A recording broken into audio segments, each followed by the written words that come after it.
मैले फेसबुकमा पोस्ट गर्न थालेदेखि चाहिँ के भयो तिमीलाई भनेर कमेन्ट आउने, अनि त्यसपछि फोनै गरेर होइन के भयो तिमीलाई, किन यस्तो पोस्ट गरेको, किन यति धेरै पोस्ट गरेको भनेर कसैले फोनै गरेर सोध्ने पनि भइरहेछ। कृपया नझुक्किनु होला। म चाहिँ फेसबुक मोनिटाइजको लागि केही दिनदेखि पोस्टहरू, रिल्सहरू, स्टोरीहरू अपलोड गरिरहेको छु मेरो आइडीबाट। मलाई एकदमै ठिक छ। मेरो घर परिवार, बाल बच्चा, बुढा बा आमा सबैजनालाई एकदम रमाइलो, राम्रो, खुसी सुखी हुनुहुन्छ। केही पनि भएको छैन। हजुरहरूले चिन्ता लिनु पर्दैन। अनि मैले फेसबुक मोनिटाइजको लागि चाहिँ पोस्टहरू, रिल्सहरू गर्दाखेरि कुनै कुरा मैले सोचेर लेखेको हुन्छु भने, कुनै क्याप्सनहरू कहीँ देख्दाखेरि मलाई मन पर्यो भने मैले त्यो पनि राख्छु।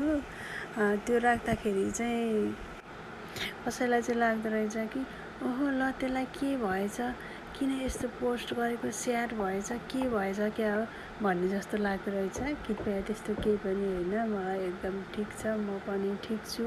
मेरो फ्यामिलीमा पनि सबैजना ठिक हुनुहुन्छ। सबै राम्रो, गुड, एकदम गुड छ। मैले फेसबुक मोनिटाइजको लागि भिडियोहरू बनाउँछु, रिल्सहरू बनाउँछु। यो अहिले चलिरहेछ, फेसबुकमा ट्रेन्डमा चलिरहेछ। सबैजनाले त्यही गरिरहेछन्, मैले पनि त्यही गरेको छु। त्यही मलाई कमेन्टमा सोध्नुहुने के भयो भनेर सोध्नुहुने, फोन गरेर सोध्नुहुने सबैजनालाई म यही भिडियो मार्फत भन्दैछु, मलाई केही पनि भएको छैन।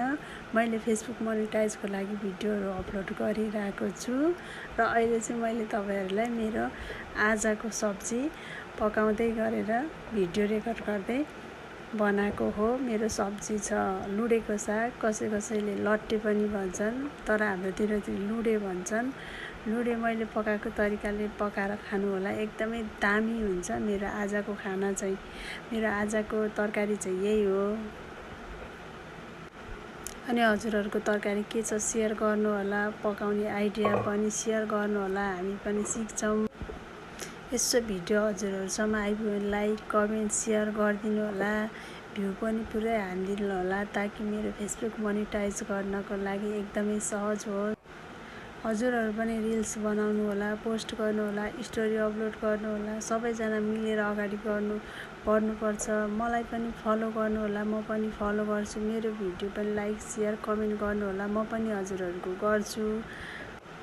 यति भन्दै मेरो आजको तरकारी पनि रेडी हुन लागिसकेको छ। म चाहिँ आज लुडेको सागसँग खाना खान्छु। हजुरहरू केसँग खानुहुन्छ त्यो पनि पोस्ट गर्नु होला। मैले यो भिडियो मार्फत चाहिँ मैले के गर्न लागेको भनेर भनिहालेँ। कृपया त्यसैले कमेन्टमा के भएको, हजुरलाई के भएको भनेर नसोधिनु होला। मैले चाहिँ फेसबुक मोनिटाइजको लागि भिडियोहरू पोस्ट गरे हो, मलाई केही पनि भएको छैन।